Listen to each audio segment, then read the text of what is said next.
Hi, Lizzie here. Today I'm going to show you how to make Jolly. Jolly is our Santa Gnome cushion for Christmas 2022. So obviously if you see this before Christmas 2022, it's because it's been released earlier. But it is our Jolly Gnome, and I think he's absolutely lovely. He's got a puffy squidgy nose, so if you've got kiddies in the house, they'll love going and squishing his nose. Maybe you could put a bell in there or a squeaker. I think that could be fun. So he's the main body of him, the main picture there, if you like, is foundation paper piecing. Some call it paper piecing. I call it foundation paper piecing. Also, we've got a lovely patchwork border there. I'll just hold it so you can see it better. Can you see? Just to bring it to life. And also we've got the pom-pom trim. So all of these things that you can either keep in, take out, change, put fringing in, put ribbon round here, put festive ribbon round, lots of things that you can change. If you wanted to, you could just do the centre panel, make your own plain border, and then make him up that way. Obviously all the options are there for you to choose for yourself. Don't think I'm going to get cross with you for doing something different, because I absolutely won't. The main thing is that you have a pattern here that is absolutely perfect for Christmas. It's just adorable. To be honest, if you changed the colours, he could easily be a summer gnome, a spring gnome, an autumn gnome, depending on the colours that you use, because he's only a little gnome wearing his lovely pointed hat. So, you can change him up, can't you? But also, if you wanted to make one or two of these for Christmas, there is a lot of work involved with the foundation paper piecing and the patchwork. It's a lot of cutting and a lot of stitching, so you might want to take 3 or 4 months to sort of piece him together bit by bit. He has an envelope back, which is always super easy to do. I give you a really nice wide enclosure. I can't think where I'm trying to find the edge, but I think the edge is around about here of the other side. Let me put my hand in. Yeah, it's about here. So you've got a good flap over, which is absolutely perfect. So there we are. So there is Jolly. Jolly is our Santa Gnome for Christmas. I think he's adorable, and I can pop him on the shelf behind me so you can keep an eye on him as we go through. I'll pop him. Which way shall I pop him? Over here, maybe. I'll tell you what, I can just pop him there. There we go, next to my tree. In fact, he's next to the other 2 little gnomes that are sitting on the shelf. So how do we get started? Well, obviously you're going to print off the pattern. On the pattern, there are lots of pattern pieces. So you've got all the pieces that you need. The way that we build up the foundation paper piecing is in sections. So you're not going to do the whole thing in one go. We're going to build it up. So for instance, there's one section there, just about see it, and you've got another section there, and you've got pages and pages of this. There's 3 pages of pieces. The idea is, they're all labelled, so everything is there for you to go by. There's nothing you need to guess or do yourself or add yourself. I strongly suggest that you print this out on foundation paper piecing paper, because it's see-through, and that's what I use. It's not that affordable, but actually it saves me huge amounts of time because I can see through it, I can see the fabric, and it's all very easy. So you may or may not want to use that. A very cheap copier paper is ideal. The worse the better, because it's thinner and you're going to see through it. You've also got in here a couple of templates. Let me find. Here we go. For the patchwork pieces, so you've got a couple of templates there. For those that haven't got my acrylic plates, which I produce especially for this pattern, you don't have to worry, because you've got the paper ones here. I'm going to adapt these ones slightly before you get it, so that we've got some of the dog ears cut off, but that's what you'll get. You'll get also a print reference there, just to make sure that you're printing everything at the correct size. So as long as that square there is 1 inch, you're fine, you're good to go. For our American friends that are using letter paper, it's been quite difficult to get the pattern pieces in the lines. So you might find, for instance, let's find one. I might see if I can juggle them again for you, just to make sure that you've got them, because I know letter is not as long as an A4. There we go. So this one here, it comes right down to the bottom. Now I've tried shifting these around a little bit and it's been proved a little tricky, so I'll see if I can shift it up a bit more, but you might have to improvise with that bottom there. And I'm saying this so you know we're covered. So those are your main templates. Obviously you've got the written instructions as well. I'll show you in the written instructions how to do the paper piecing, how I do it. You can do it whatever way you like. And then the rest of it is just the patchwork and putting that together as well. So the actual kind of construction is actually quite easy. You've just got a lot going on. So if we have a little look on the overhead here, I've got all my bits and bobs ready. I just want to show you my pieces here, because these are the pieces I'm going to make up this morning. Okay, you can see, and I want you to notice excuse me, I want you to notice you've got a dashed line. So this is going to be your finished piece of patchwork, your paper piecing, but this is your dashed line, which means that that's your seam allowance between the dashed line and the solid line. It's almost the opposite to how it looks when we're stitching a regular pattern. You're taking your stitches out of that dashed line. So when we stitch this line, for instance, we're going from that outer edge right across to that outer edge there. So if I cover that one up so you're not confused, you're coming off the dashed line. I'll talk about that as we go along. The other thing is that when you cut these pieces out, I would leave them, let's look at this one, I would leave them with extra paper, only because that gives you a little bit more sort of structure, if you like, when you're stitching. So with this one, for instance, there's only 2 pattern pieces, so that's quite easy to do, but we're still taking that stitching line off of here with that extra paper all the way around. That allows me to do that quite nicely. You're taking your stitch length down to from between 1.8 and 2, so we're having a small stitch length. So if you do go wrong, it's a little bit of a pain to unpick, but when we come to the end and we have to take the paper out, it makes it super easy because it's perforated all of that paper. And to be honest, if you use the proper paper like I have, it is incredibly easy to take the paper out. So that's a quick overview of the templates, and we're just going to go ahead and start stitching. The one thing that you can do to help yourself, in fact, let's go on the overhead again, is you can, if you want to, cut out your fabric to match your pattern piece, or you can just use big scraps of fabric. The idea is that you cover the entire piece, okay? So don't cut your piece plus a 1/4 inch seam allowance. Oh, you would be an absolute genius to get that to work.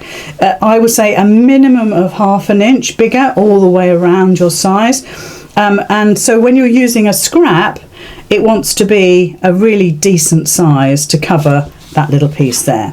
Now some people say it's quite a waste with foundation paper piecing, but I disagree, because a lot of the scraps that you have from foundation paper piecing can be used for other projects, especially when you're getting very more detailed, complicated projects.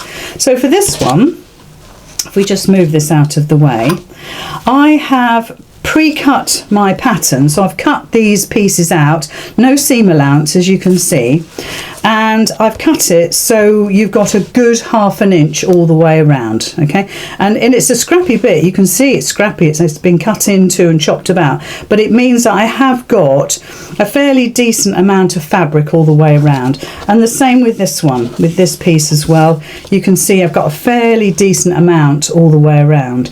It's not waste, it's just it allows you to have that accuracy that you need.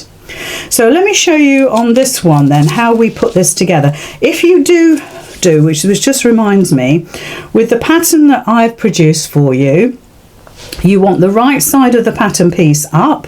If you do it this way, you want the right side of the pattern piece up, and you want the right side of the fabric facing down. With thing with paper piecing is that you're working mirror image the whole time, which can blow your mind a little bit. But if you stick to these sort of basic things, you won't go wrong. So right side of your pattern piece, wrong side of your fabric facing up. You can see how I've got it. You can see that's the right side, so it's lovely and clear to you how I've cut that out. Okay, so that's the first thing. Let's put that to one side. So here's our pattern piece. So we've got A1, A2. So this is the first one you lay down, and this one goes right side down onto your desk. So let's pop the fabric down, right side down, pattern piece over the top. Now you'll be able to see, because I'm using the proper paper, you can see the fabric underneath quite clearly, and you can see where it's overlapping the lines. You also want to make sure that it's overlapping the dash line as well, so you can see that quite clearly. You then want to place this second piece underneath, so it's going to lie so this piece can be stitched, and when you flap it back it's going to work. Now I do this like this. I turn this over, I get my right sides looking straight so I can see my fabric. I can see the second piece that I need to place, and I tend to place it over the top, and then I'll flip it so it fits like that. So then when I flip it back, it's lying like that. And because we're using shaped pieces, you can see it doesn't look right. If you're using scraps, probably your scraps will come out here as well. But we know it's going to fit, because if we do it this way again, there's our shape. That's exactly where I want my fabric to be, obviously with the seam allowance. So if I flip that, I know that's going to sit perfectly. I've also made sure that that little point there is just beyond my dash line, so I can flip that back like that. I can line that up so it's still sitting where I want it to sit. There we go. I'm going to have a quick look, make sure I'm fairly happy. Yeah. And then what we need to do is fold along this line here. So I always use a postcard. So bring your postcard in, take your paper and flip that over and fold it. I also cut mine now as well. You might want to pin your fabrics together so they don't wriggle. Make sure you're using an 1/4 ruler, and the ridge goes against your postcard and your fabrics, etc. And you're just going to trim, and you're taking those little tiny pieces away. Take the ruler away, flap that back, keep hold of it, take your postcard away, and if you want to, you can pop a pin in there. Let's do that. I don't need to. You might feel that you need to, but pop a pin in, make sure nothing moves. Now you're ready to take it to the sewing machine. So we're just taking it to the machine. I've got a stitch length of 2. You can have 1.8, 2 is all fine. And if you have a look here, you'll see that I'm going to start stitching just beyond the dash line. I'm going to go along the solid line there and just come off. So let's pop it under the machine. And literally we're just going to stitch across. All the way along, past the dash line and stop. There's no need to do a back stitch, because all of the seams that you're making will be included into the next seam. So this line here is going to be in a seam. Oh, actually that line there. So it's all secure. But I've stitched from here to here. So let's just get the machine out of the way again. Take our pin out. And all we're going to do, we've already trimmed, so I'm happy with that. All I'm going to do is flip that back. There we go. Give it a finger press. You can pop the iron on it if you want. Just make sure that's sitting over your dash line, which it will do once it's pressed. There we go. And what we're going to do is we're going to trim away, so our shape is now a really nice shape. Now what I'm going to do is I'm going to get my iron on, and I'm going to give that a little iron. We don't need to go crazy with our iron, just give it a nice quick press. Let's get my mat up.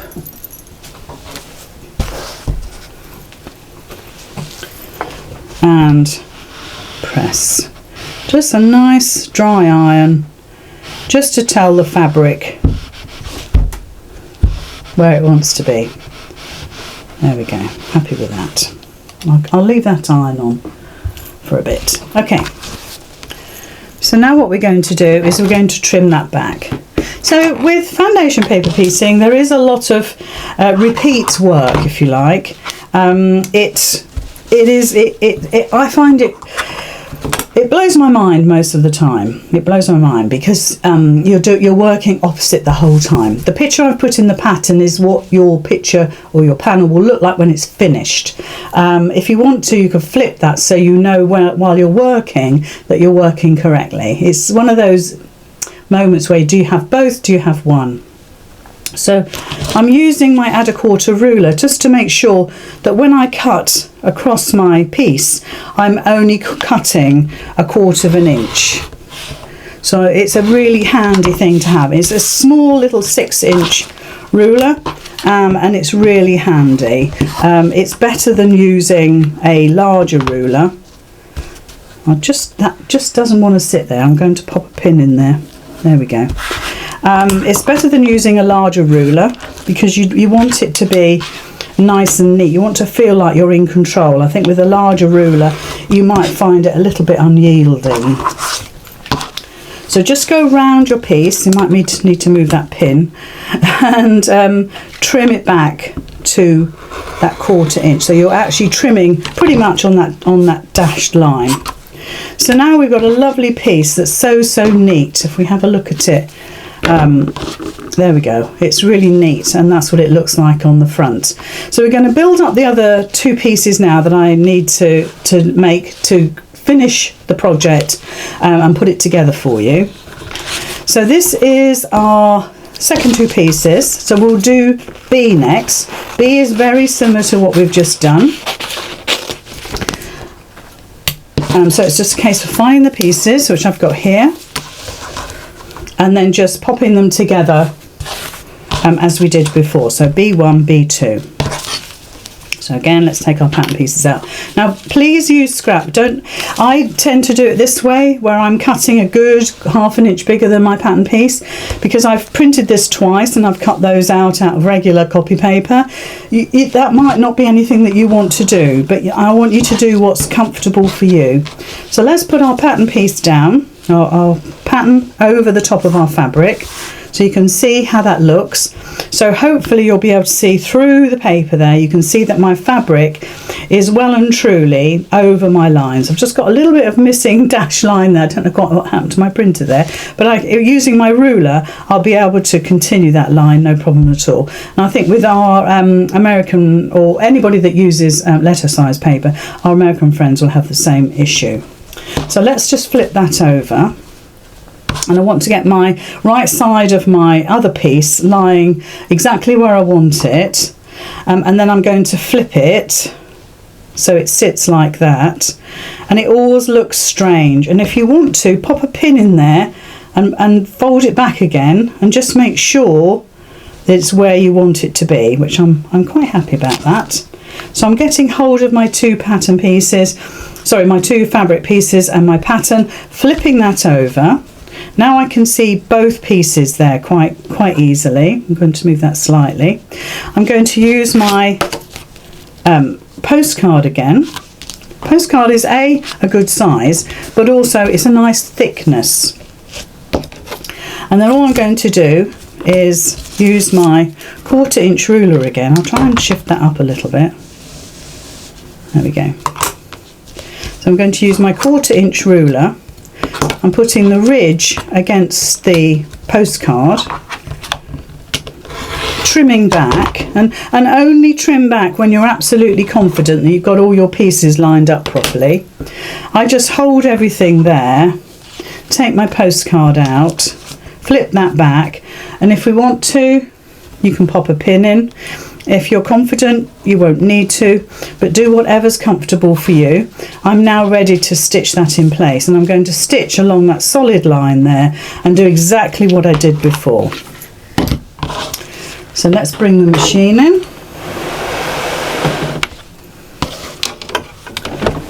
There we go. So again, as before, I'm going to take my pin out, so I just want to shift that slightly. So I'm stitching off of the dash line, right across my solid line, over the other side, and off the dash line again. So when we look at it, it looks like that. Okay, hopefully you can see my stitching line there. And then all we're going to do is fold that out. So we're just repeating that process over and over again. So we're just flipping back. So if we look at the overhead, you can see I flipped it back. I mean, it could have been over that way a bit, but as long as I've covered my dash line, so if we look at the dash line, I'm perfectly happy that's been covered. Like I say, if you use big pieces of fabric, you won't have that worry, if you like. You'll always be covering your piece up. But it's not everybody's cup of tea. I prefer to cut my pattern pieces out, but you do have to be a little bit more accurate with your placing. You must never worry about foundation paper piecing. It always looks incredibly complicated, and in some ways it is, because you're using very precise pieces of fabric and all these different pattern pieces, but it gives you such a perfect result. I can't tell you. If you wanted to, you could cut out all of these patterns and try to patchwork it together. But it's not so easy, okay, because you need to have that 1/4 inch accurate seam allowance. Try it and see. So if we look on the overhead again, we've got our scrappy piece. We now need to make it neat, so I'm using the 1/4 inch line there for me to cut this, and I'm just going to hold the ruler in place and cut all the way along. So I'll trim it there. And then I'm going to use my ruler again, and you can see that it follows the line, even though my printer cut this off. I don't think I had my paper in there correctly, but quite honestly, you use your imagination and your intelligence, if you like, to realise that you're extending that line, and it'll meet up. We just cut it like that. You know, it's going to meet up. And I'm more than happy to show you. So again, place that 1/4 inch on your piece, use that as your guide. You've got the dotted line or dash line to help you, but there's our beautifully cut and stitched piece of patchwork. So that's the second piece. Now we're getting to the one that's a little bit more complicated, in as much that there's more pieces. So we start looking at it, you can see we've got 1, 2, 3, 4 pieces. We build up this little section first, and then we stitch that little section to that, or that to that. So this is the joy of foundation paper piecing, is that you build it up. But with this one, we're doing lots of little bits and then stitching them together, which is perfectly acceptable. So we'll find the bits that we need. So we've got C2, C1, C3, and then obviously the big C4 there. I'll leave that to one side for the moment. So we're going to build up this piece here. So the first piece we need to put under is our C1. And again, all I'm going to do is I'm going to pop my paper, my pattern piece, over the top. Now look, you can see the fabric, so you can see that that's covering C1 nicely. Now I need to turn this because the actual fold line of my postcard is here. That's the wrong side for me, so I'm going to lift this up and just flip that around. Okay, like that. Let's pop it there. There we go. So you can see again, there's our C1. There's our fabric going all the way around, covers that.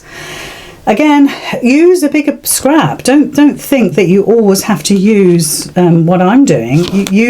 Get a big rectangle and you'll see through the paper. If you're using regular copy paper, get a light box. That would be an absolute godsend to you. But I find I've got enough clutter on my desk without having a light box. I'll find this much easier.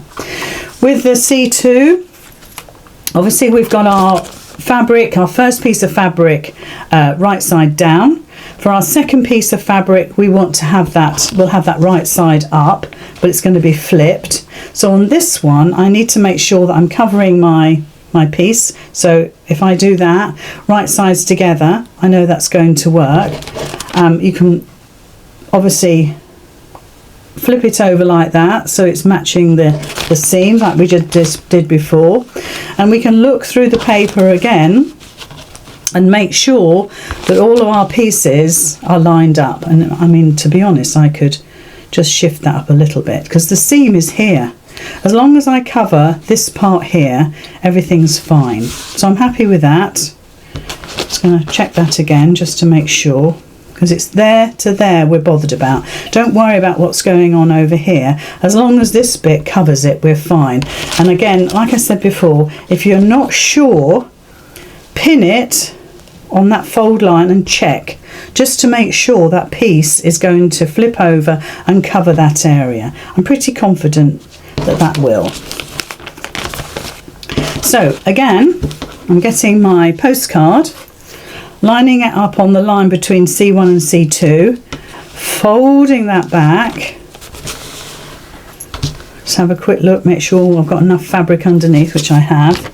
Get my 1/4 inch ruler, hook it up onto the postcard and cut. Take my scrap away, which is next to nothing. Hold on to everything, take my postcard out, flip that back, and like I said, pop a pin in if you think you need to have a little bit of stability. I'm okay without a pin. I'm doing that for your benefit. So we're now going to stitch along that line just as we did before. So we're going, now this time your first line, let me just show you, the first line actually starts on another piece, whereas before we did dotted lines or dashed lines. So I would start 1 or 2 stitches away from that line. So if I bring my scissors in to show you, I would say start here and finish just beyond. Okay, not much, 1 or 2 stitches, that's all. You got to make sure that this point here and this point here is stable, that you've got a stitch there. So don't stop stitching right on that line, because more than likely that stitch will come loose and you'll notice it.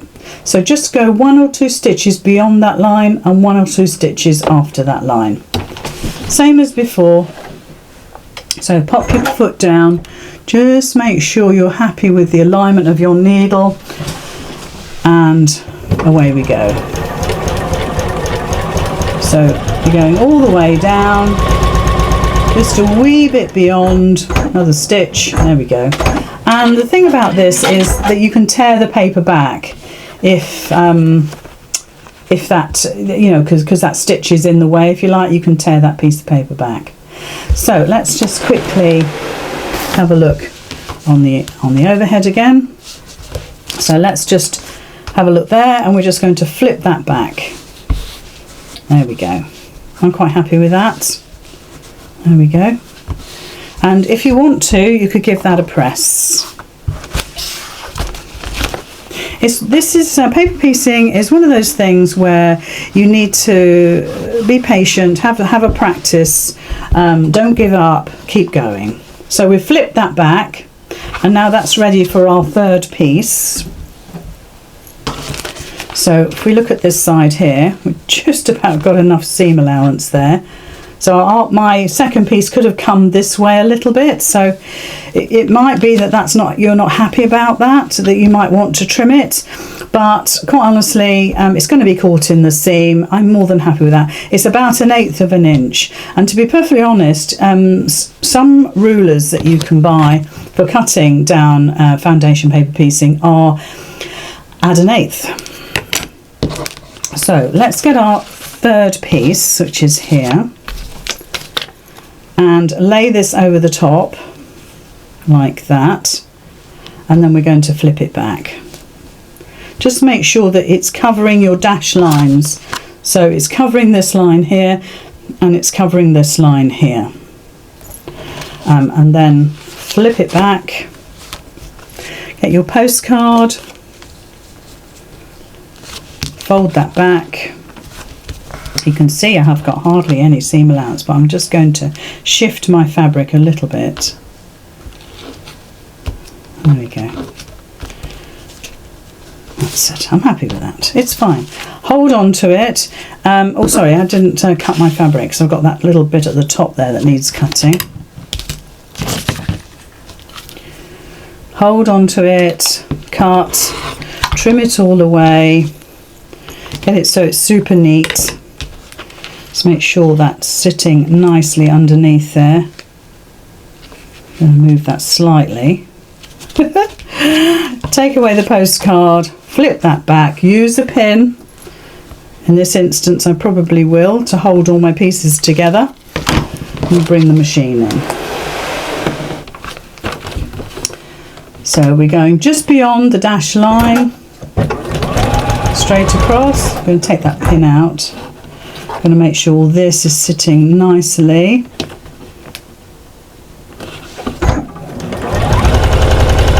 We're stitching all the way down and across the dash line. There we are, lovely.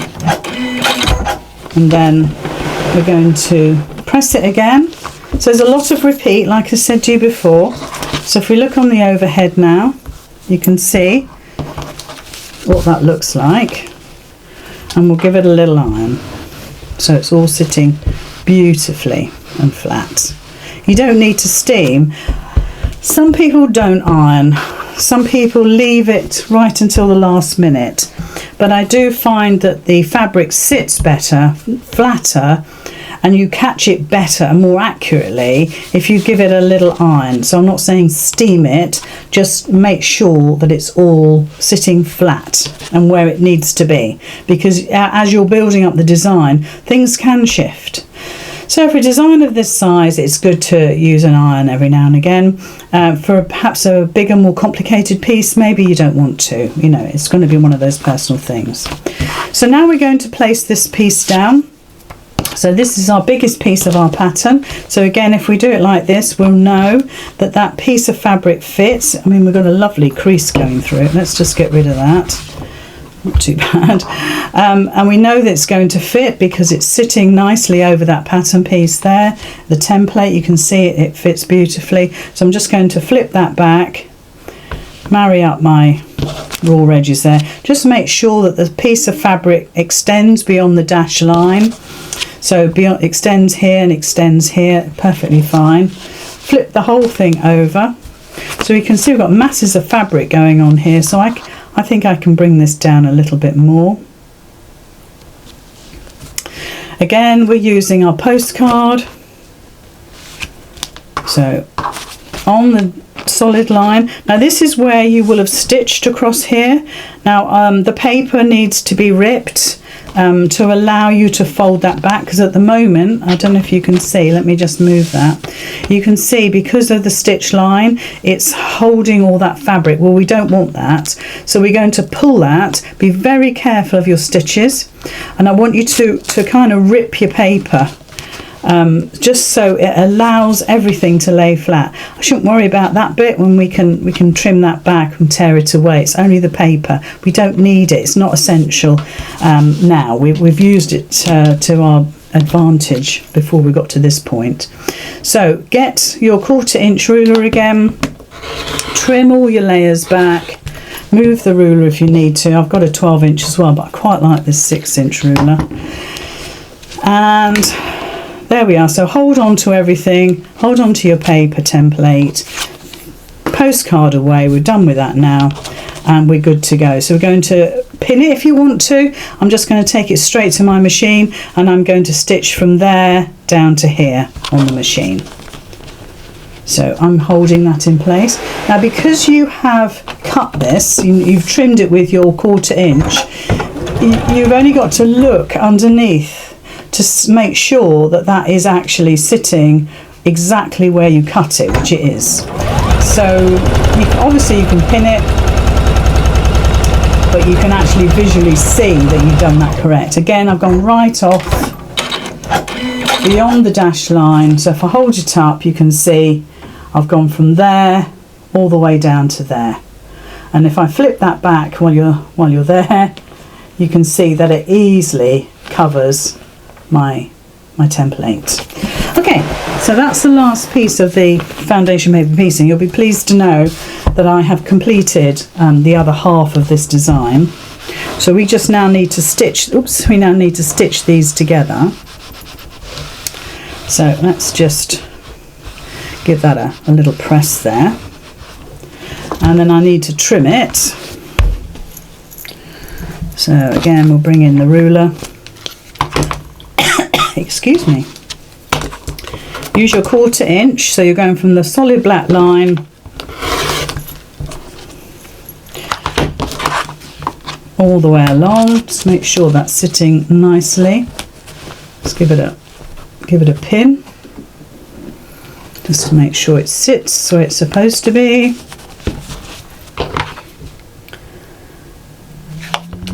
I think if you're doing this, if you're brand new to foundation paper piecing, maybe it's the thing, I'm going to have to move that, maybe it's the thing where you're going to use big scrap pieces to make sure that you've got the design, you know, the fabric properly placed. I think it's a confidence thing, isn't it, like everything. And once you've done a few of these, you'll definitely have the confidence, I'm sure, to go on and create the most amazing, I mean, there are the most amazing foundation paper piece patterns out there, which are incredible. They're like a piece of art. Yeah, amazing. Right, so we've got our 3 main pieces now. And if we look at the design, so you'll have a picture of the design to hand. I haven't got mine to hand. You can see where all these pieces are placed. So if we were to get our cushion in, let's just get him in. You can see, if we go on the overhead here, that that piece goes there. Then we have this piece here. Where is it? There. And we've got this piece here. Okay, so now it's just a case of joining them together. So we're going to put these 2 pieces together, and then we'll attach to this. So if I show you on the desk, and you'll have this diagram to go by, and I'll say what pieces need to go where and how. So this is how it wants to be. We've seen the picture. We know that that's how it wants to be. Okay, and nothing ever seems like it's going to match up, but it absolutely does. So the first thing we're going to do is stitch this one to this one. Okay, so that those 2 get stitched together. You can then remove some of the paper if you want to, if you think it's going to get caught up in a seam. Once the whole thing is done, you can remove the paper. There's times when you'll want to remove paper and times when you don't need to, but that I'm going to leave that to you to decide, especially with the tissue. It's not so difficult to get out. So I'm going to stitch this one to this one, and then I'm going to stitch those 2 to that. So we'll do that straight off on the sewing machine. So let's bring that in. There we go. So we're going to do right sides together. Don't forget 1/4 inch seam allowance. So if necessary, you need to hang your piece over the edge by 1/4 inch, and you're using the solid line on your pattern piece to help you stitch this. And I'm just getting it lined up at the bottom here. Put a pin in or a clip if you feel you need to. So I'm still using my paper piece as my pattern, as my guide. It's just shifted slightly. I think I'm okay with that. So you've got to be fairly accurate with this. Again, you're going right to the end. But all of these ends here and here are going to be included in a seam, so don't get too hung up about it. So if I flip that back, give it a finger press, but maybe I'll put the iron on it in a second. You can see that's what it looks like. And then we're going to stitch that piece to that piece, okay? So, and it's all explained in the pattern. You mustn't think that you've got to guess this yourself. You absolutely don't. It's all in the pattern. So don't forget, you need that 1/4 inch. So you need a 1/4 inch here where the two pieces meet. So it's about on that, well, it is on that seam line just there. And then you need to line up the corner there, the seam line there, with that. And if you want to, you could get a pin, go through that point there, which is where your seam line is, and you can line it up with the seam line on here as well. So when you look at the back here, let me just do that again for you. So through the point there, and then through the point on the back, like that.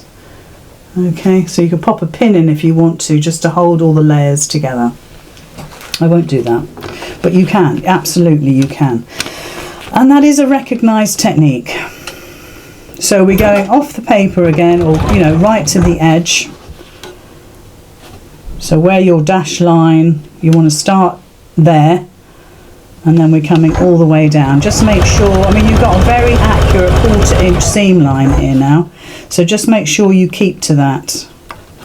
So all the way down, pin, clip, whatever you need to do to keep that accurate, and right off the edge. So there is our hat, top of our hat, completed. So if I'll give that a little press, then I'll show you the other part. I'll bring that in. So give it a press. Just push those seams out like you would in regular patchwork, just to make sure you don't have any folds. And if you want to, you could get some best press, give it a little squirt,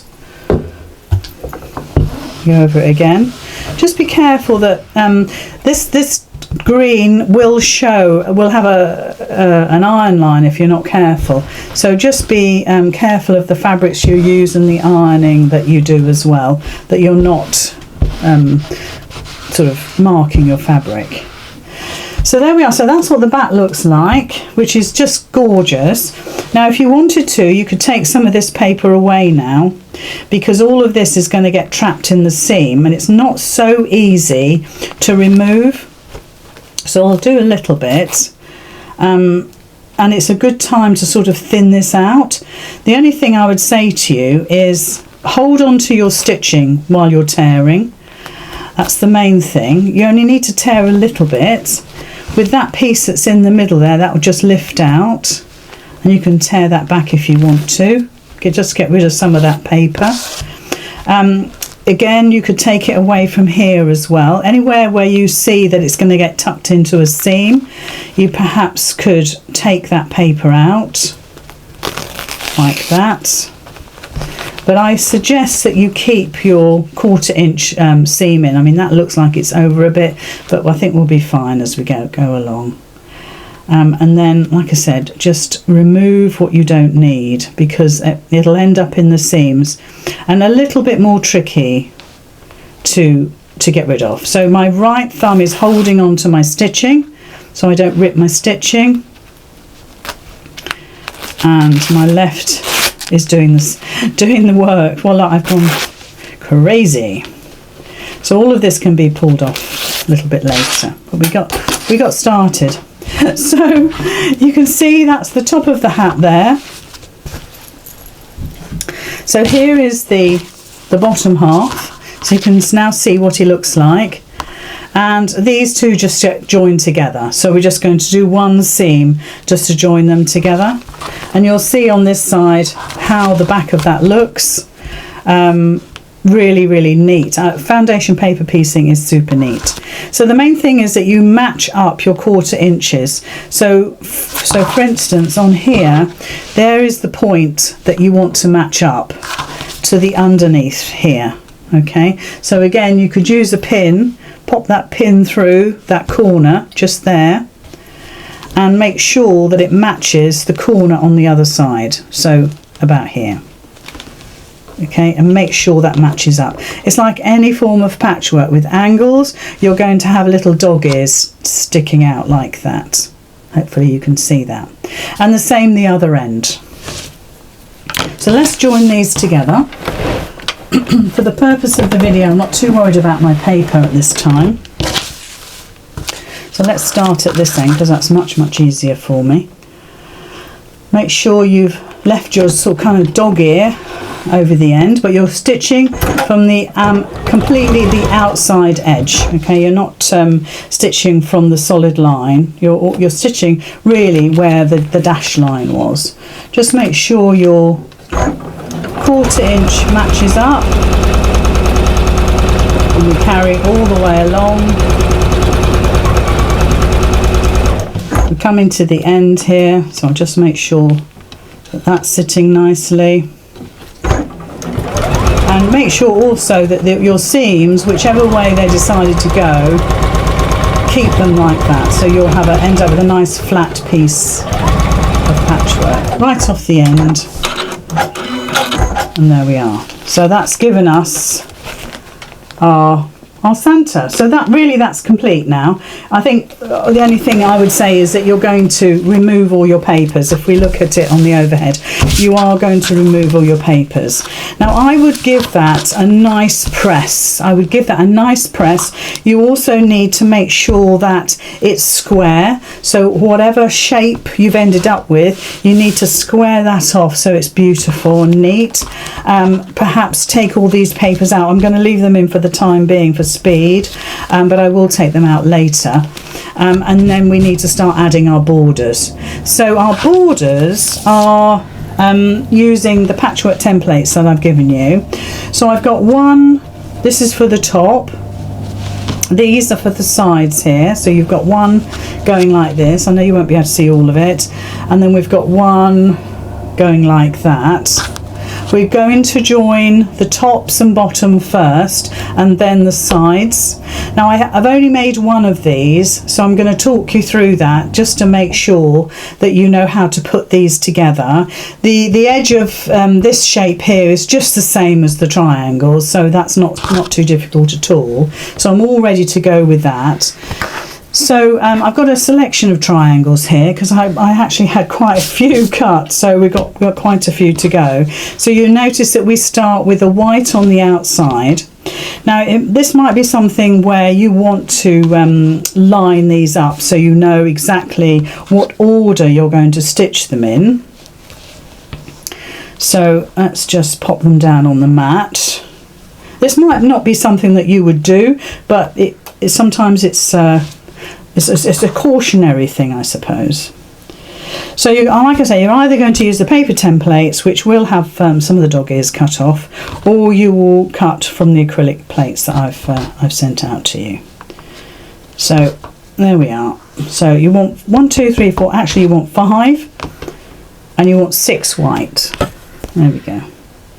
So it's 44 triangles altogether over the whole thing, and you've got 4 corners, but the 4 corners only go on the sides, not the top and bottom. So we're going to stitch all this together. So let's just move all of that.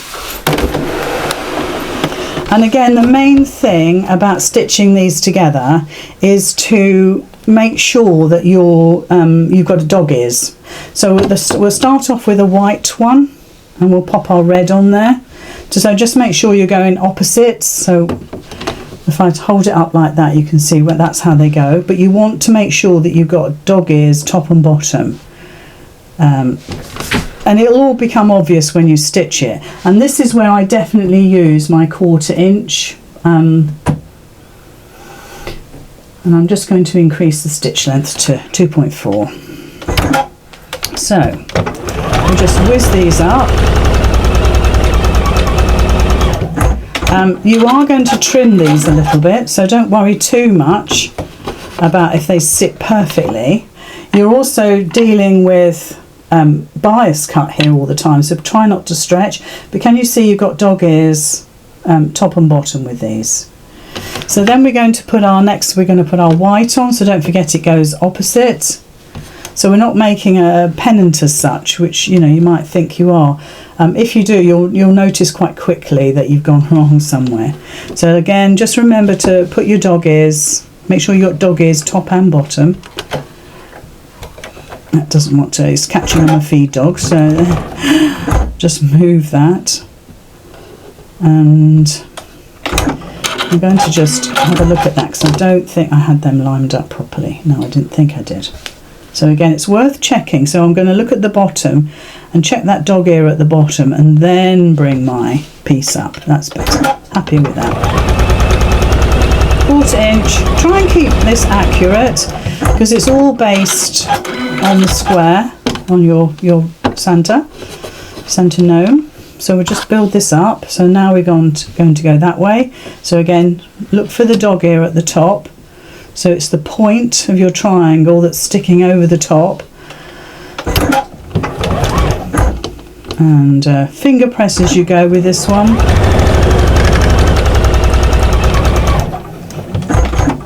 These really don't take long to put together, but you might not stitch as quickly as me, but you'll still be able to get these put together in, well, an hour, I'd say.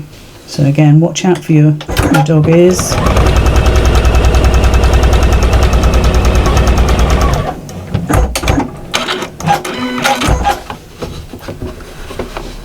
And like I said, we're going to press these and trim. So please don't worry about if you're slightly wonky. It is quite forgiving. Just make sure that all your borders are the correct size for your square.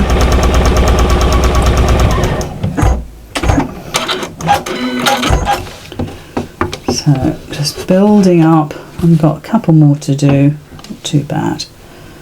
It's good that you see it. Just make sure that's poked over enough. And that one as well. Yep, happy with that. Just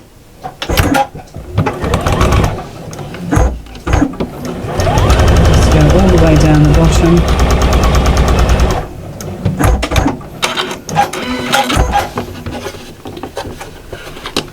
So what I'm doing is finger pressing every seam over to the right as I go. So that when you flip this over, all of your seams will be going the same way, which will help if you're going to quilt it. I mean, I didn't quilt mine at all. I didn't think it was that necessary, but you might want to. For those that are really keen on putting the seams to the dark side, it's not going to work so well with this. I'll just give you a little word of warning there. Off we go. I think we've got 2 more to do and then we're done.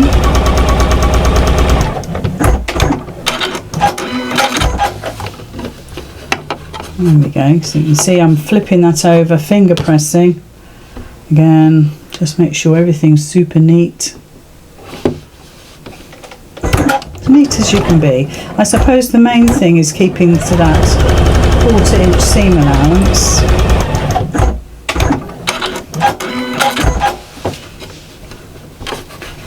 Flip, and then this is the last one. So it didn't take long, did it? Those corners, although they look a little complicated with the shape, they're just the same as a triangle. The only difference comes when we stitch the side panel, the panels together, then that's slightly different. Okay, so there is our piece done. So I'm going to give that a little iron and square it up. So let's just move the machine out of the way and give it a little best press. There we go. And give that an iron. There we go. And then if you look at the back, you'll see that it's really super neat. All the seams go the same way. Except that one. Don't know why that went that way, but There we are. Okay, so that's lovely and pressed. So I'm going to just neaten that off. So this time we want the slightly bigger ruler. So don't worry, as long as you've got about 1/4 inch at the points to the outside edge, that's the most important thing to keep this squared up. So anything else in between, just close your eyes and cut. That one's quite way out. I don't know quite what happened there. Strange things happen when you do patchwork. How weird. Right, let's just neaten it all up. There we go. And if anybody points anything out to you about your stitching, send them to me. Right, so now what we're going to do is attach our pieces. Just want to flatten that out a little bit, to our borders to our lovely gnome. So we're going to do top and bottom like that. So if I move that up slightly, we're going to attach these, and you're going to stop stitching about 1/4 inch from your ends here. Okay, 1/4 inch from your ends. So you're going to stitch all the way along, less 1/4 inch on both ends. So we're going to put those on now. Let's bring the machine in. Okay, now you really might want to pin this. I've still got my paper on my square, obviously, because I've just made it. I don't want to spend time with you at the moment taking my papers out, so I'm just going to use that as it is. Don't forget to do your 1/4 inch. I just forgot completely, so I'm going to make sure I end on 1/4 inch. So come all the way along, just ease that in.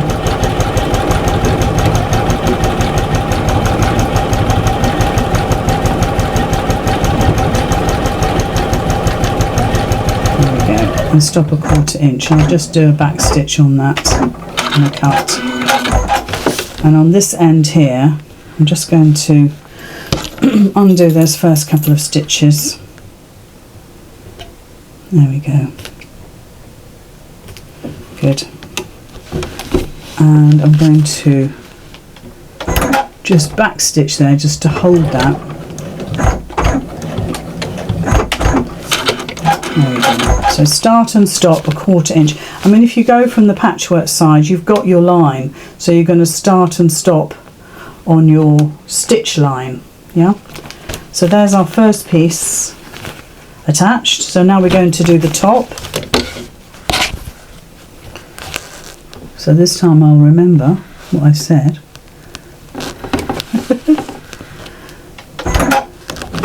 So that back stitch really is to secure your corners there. So again, match up the other end.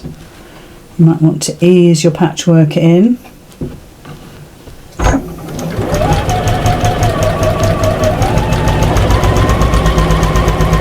Inch all the way along. Right, so both top and bottoms have been attached, and now we need to attach the side. Now, because we've got this funny angle here with the other piece, so the side pieces have already got those. Let me get the right one to show you. Wrong one. That's it, that way.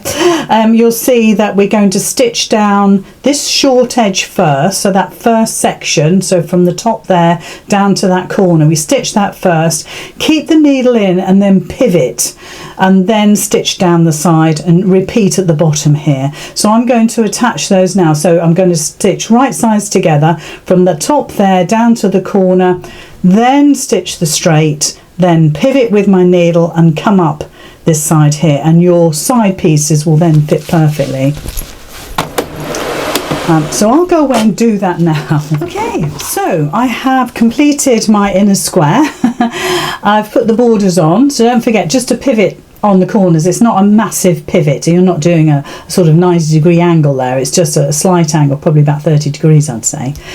So there's the main part of our cushion. Now you can see the difference between that one and the one that we did before for the pattern that has the bobble trim on. So you can decide whether you have bobble trim on or not at this stage. I suggest you do it now, just to make sure that you're stitching on a flat surface. You wouldn't want to put the whole thing together and think, you know what, it needs a bobble trim. But if I hold the two up together, which might be a little tricky, yeah, let's just lean that one.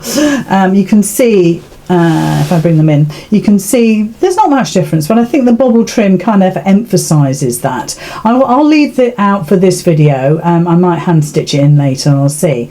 But it's just a case of lining it up. If we look on the overhead, you'll be able to see, let's turn this around, that the bobble trim has gone right up to that seam line. So if we push that back a little bit, you'll be able to see the red of the patchwork there. I don't know if you can see that, but that's where you place the bobble trim, and you're stitching along here and you're stitching along here with this particular trim. You might have a bobble trim that's a little narrower than this, in which case just probably one row of stitching is fine. And then at the corners here, I just folded it as if we were doing a binding. So I folded it back so there's a 45-degree angle underneath that. Do it on top if you want, but whichever the case, that's what you're going to do to get that squared off corner. So you can see how that looks on the cushion. If I bring the one in that I've just completed, you can see what it looks like without the bobble trim. So maybe you think you need it. I'll leave that for you to decide, but we need to crack on with the rest of it. So from here, what we're going to do is to create the rest of the cushion. Now, all that is two envelope backs, two halves, which needs stitching on two long sides. So you're going to stitch down one long side and then another long side. I'll do that, but I could do with changing my thread, but I'll do it now so it's done. And then you're just going to lay them wrong sides together with your cushion. You'll see what I mean when I put them together. So let's just get back to a normal regular stitch. So with one of your long sides on each piece, you're going to fold about 1/4 inch, fold again. If you do 3/8 of an inch, that's fine. And then you're just going to stitch down that fold line to make a really neat finish.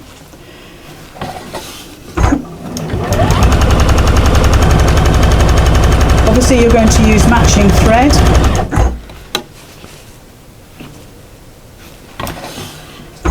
And you can give this a press, just so you've got a lovely crispy fold.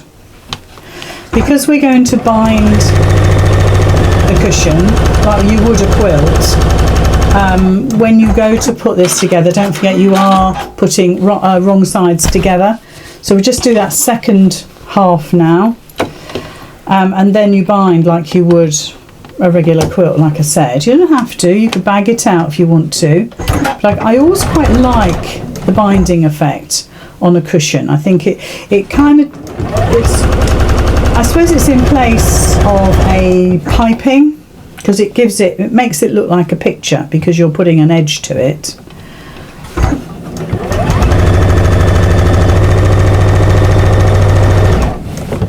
So when it comes to the actual cushion itself, when we put them right sides together, you might find that these two back pieces, maybe you're out by an inch or so. Depends on all of your patchwork that you've done. You've done a huge amount of patchwork with this cushion, and there is obviously open for error. So on my desk, I'm going to put one half right side out, or wrong side facing me. I'm going to do the same with the other one. Now at the moment I haven't measured the thing, okay? All I've done is popped the two together, and if I bring that in, you can see what that looks like. So I haven't measured anything, all I've done is laid one on top of the other. And then with my other piece, I'm just popping it on the top. Now look, you can see straight away, I don't know about the top and bottom, I think we're okay with that, but the sides I could do with coming in a little bit more if I wanted. So I'm just going to lay that over. I mean, we could be measuring this, but I'm all for fitting to what we've done. I think that's the most important thing. Now look, I'm quite happy with that. I'm going to make sure that my top is as best as I can get it, and I'm putting my pins strategically on the crossover pieces of my backing, okay, my envelope backing. So I'm making sure that I've got my seams attached there. So if I was to flip that over, you can see there's the one seam there, the other one is tucked underneath, and then I'm just going to push that along and hold my corners in place. I can trim all this down so it's nice and neat. I'm going to flip it round, keep straightening it out, because don't forget, with all of this patchwork, your seams can go crazy. They can go really off-piste, and you might want to trim this whole thing. Sorry, you're quite off my screen a little bit.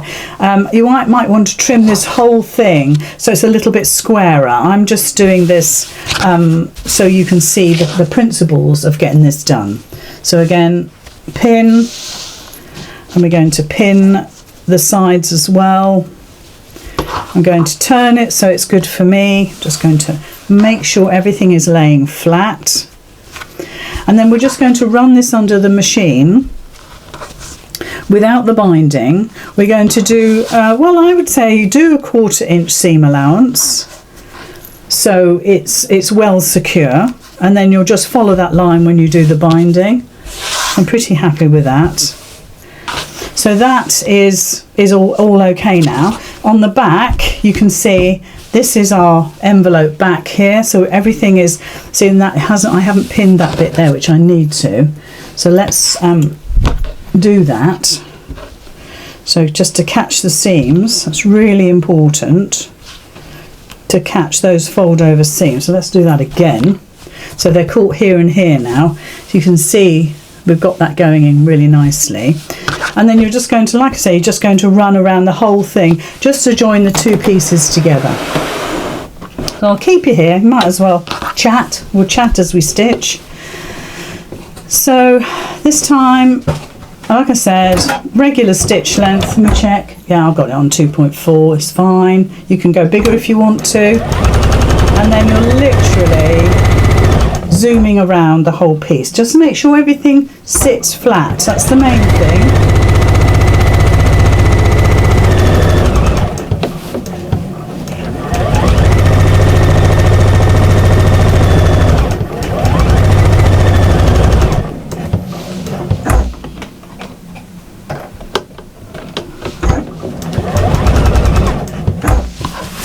So come down the other side. And even though the pins are a long way away from my edge, I'm still going to take them out as I come to them.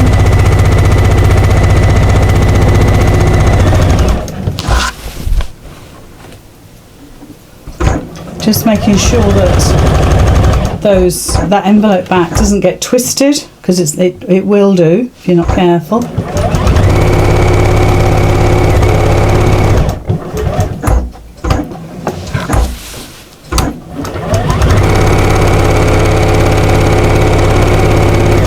And then what I'll do is I'll take this off, give it a little press again, and then I'll square it up so it's lovely and neat.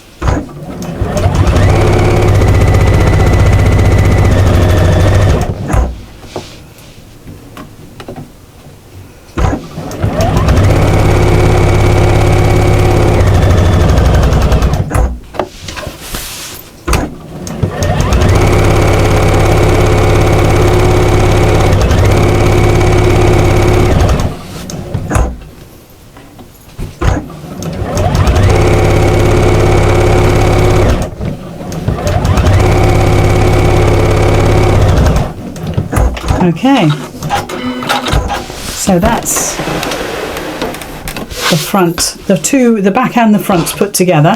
So I'm just going to trim that. I'll come back to you. Okay, so I've squared it up so it looks a little bit neater now. So it's just a case of popping the binding on. Now the binding I've used this time is 3 inches, which gives me a kind of a wider bind. Not much, but it does give me a wider binding. And I've cut it and pressed it in half. So if we look at it from the front, there we are. So there's the full width, and I've folded it in half and pressed it. And where necessary, I have joined pieces together using a 45-degree angle, which we have covered so many times in the group. I'm not going to show you that. So to start off with, I'm going to leave a tail of about 3 inches, and we're not going to do a 45-degree on this. We're just going to do a fold and tuck. So we're going to fold our ends and tuck our piece in as we come around, but we are going to do a proper corner, a mitered corner on the cushion corners. So that's what I'm going to do now. So I'll start off, I'll do the first one, I'll finish, and then I'll come back to you. Now I would say put your join at the bottom of the cushion, because that's the piece that's going to be sitting on your chair or your sofa. You don't really want to be showing your join on the sides or the top. So on the bottom, leave a tail of about 3 inches. We're going to use a 1/4 inch seam allowance again. So I'll just set my machine to that. Pop the foot down, and you can see now all I'm going to do is line my, let me just put my stitch length up a little bit. There we go. Line my binding up with my cushion. Now when we come down to the corner, I'm going to stop at the 1/4 inch, turn my fabric and come off the fabric. I'm going to cut. So I've got a little stitch there, if you can see. And then I'm going to flip it, keep it lovely and straight, fold it, and make sure that my binding is sitting parallel on that edge there. Just make sure that everything is sitting where it needs to be. I don't want you to get anxious about this. I just want you to have a little go. And of course you can always do a squared off corner like we've done so many times on so many other projects, where you put your binding top and bottom and then your sides. Right, I'll finish this off then, and I'll come back to you just as I'm doing the tail. Okay, so I'm just come back to where I started. So this is my little tail that I left. Now you can either fold the end of this one over and tuck the top one in, or vice versa. Depends on how much fabric you've got. So I'm going to do the top one because I've got a little bit more fabric there. So I'm just going to finger press that over by 1/2 inch, just so it gives me a nice bit of fabric to fold back. So, and try and get it as straight as you can. It's not always easy when you've got in the machine. Always take it out, I suppose. So you've got a nice neat edge there. Pull that back so it's sitting flat. Tuck that one in. So you want to overlap that by, I don't know, 1/2 inch, 3/4 inch, and then tuck your top over, and that will give you a lovely, lovely fold. And if you're not sure if that's fitting in there nicely, just get your pokey tool, which I of course I've lost. Here we are, here it is, and just move that in so it's all sitting super duper straight, and hold that in place. You can see I've got the point of my pokey tool holding that in place, and then just go over your original stitching. Now if you want to, there's your join there. If you want to, you could hand stitch that down or glue it just so it's secure. I never do, I just leave it as it is. And then all you would do now is fold your corners over, fold your binding to the back, and just make sure that you've got that in place. So let's just quickly go to the overhead. I'm not going to hand stitch this now. I'll do that afterwards. So if we just look at one particular side, you're going to push your corners out. So get your hand in there and just push those out.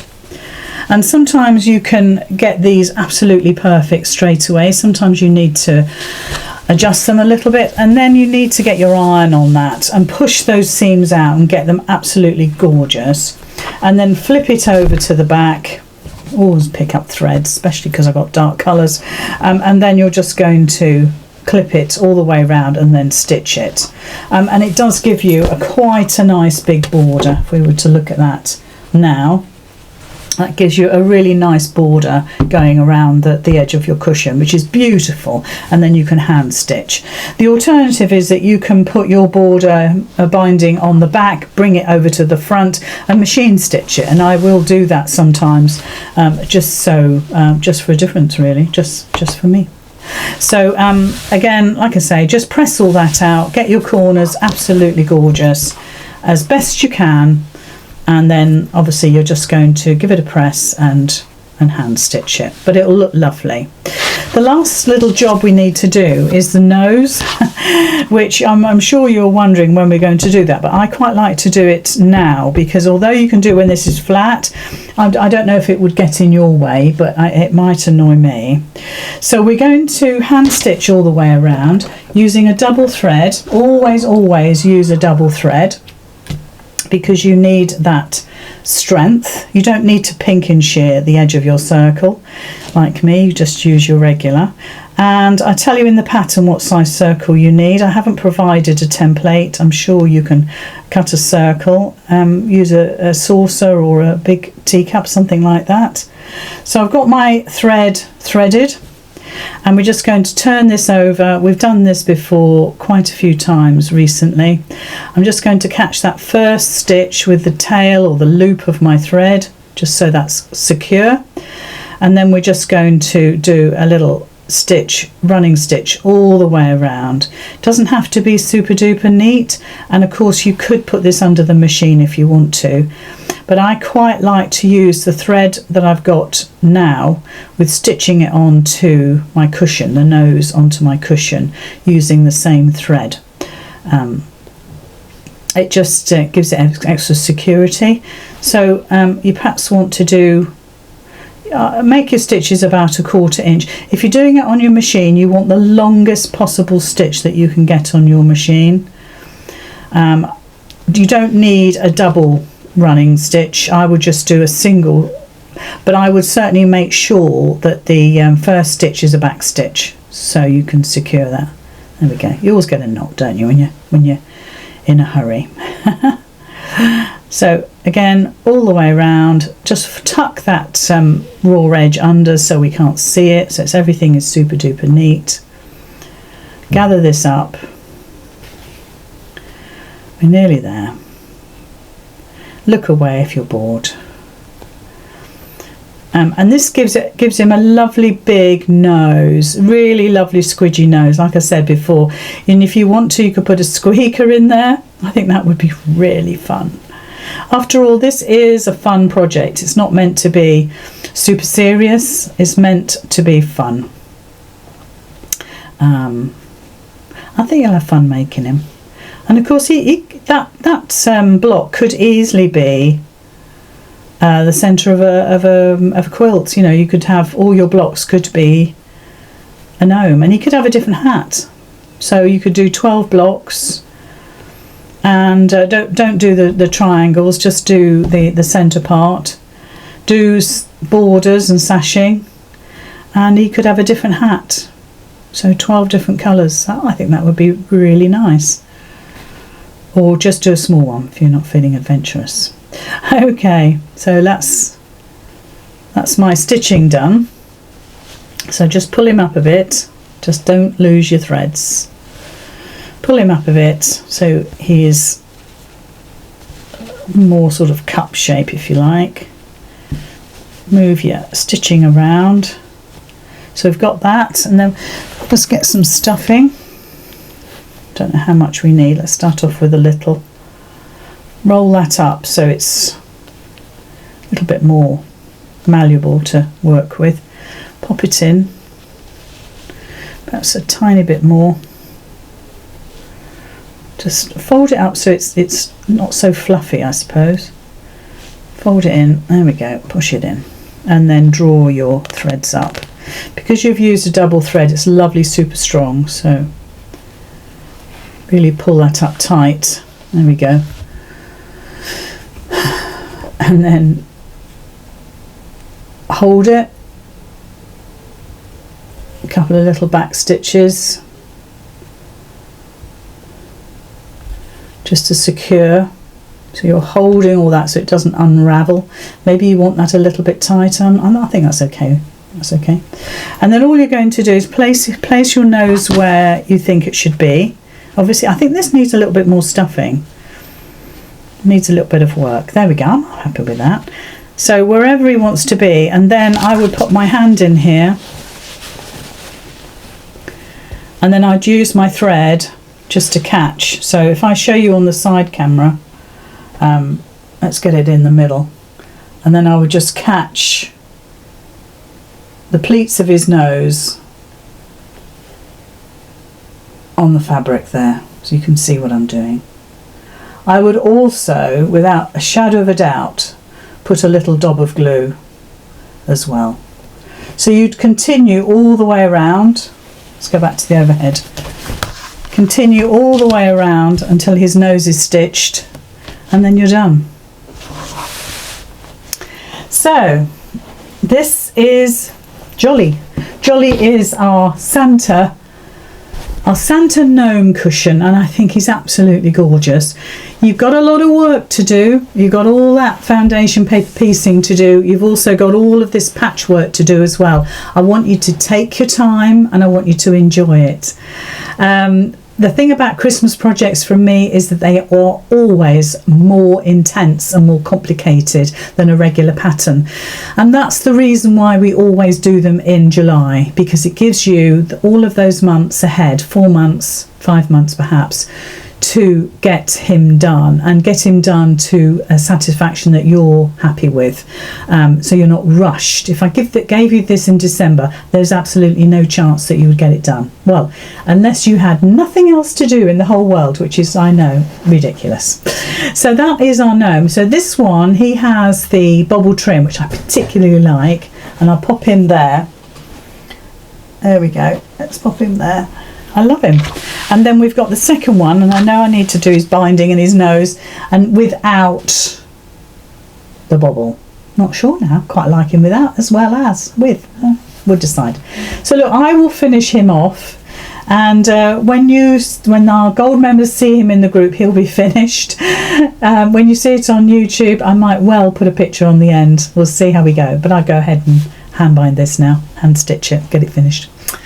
I hope you've enjoyed making Jolly. I hope you've enjoyed watching. I hope you make loads.